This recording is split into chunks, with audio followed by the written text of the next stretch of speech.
Now, I didn't watch a single one of these games, but I'm still shamelessly gonna judge them. I'm only gonna talk about 3 games today: the Sheffield Fulham game, Chelsea Burnley, and the Newcastle West Ham game. You know what? I'm gonna be real. I'm gonna watch these highlights real quick. I'll be right back. Nah, never mind. I'm just gonna go off agenda. What Newcastle West Ham? Okay, it was like what, 7. Was it 8 o'clock when this game started for us? I didn't watch it because why would I watch it? But regardless, I'm gonna talk about it. Kudus is an outrageous player. I'm not exactly sure how much goals he scored today, but yeah, he scored 1 goal. But even after the celebration, I woke up when he scored the second of the game to make it 2-1 West Ham just before halftime. He tried to hit the celebration from the kid, but bro, never would I thought that a ball boy would have the last laugh. Cause I'm out here talking to my brother, okay, and I ask him, yo, how's the West Ham game going? He's like, oh, they're 3-1 up.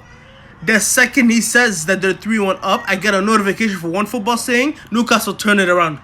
And speaking of Newcastle, Harvey Barnes scored 2 and Isak scored 2. And bro, I'm telling you that Somali excellence, bro. The Somali excellence. That's why Isak is balling out. I can't even say who played good or not because I didn't watch the game, and I'm not planning to watch the highlights until maybe later on today. Which brings me on to my second game, Chelsea versus Burnley, and I want to talk about this one for one singular reason. Ow! I don't care what you guys say. Chelsea drew 2-2 with 9-man Burnley.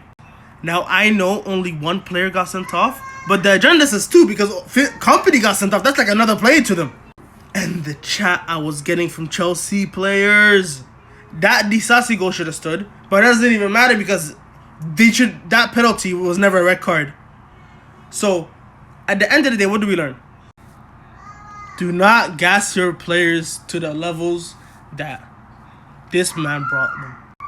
Palmer is better than every Liverpool player bar Salah and Trent. By the way, this is when he scored the second in the game. He hasn't responded to a single text I sent him since the equalizer.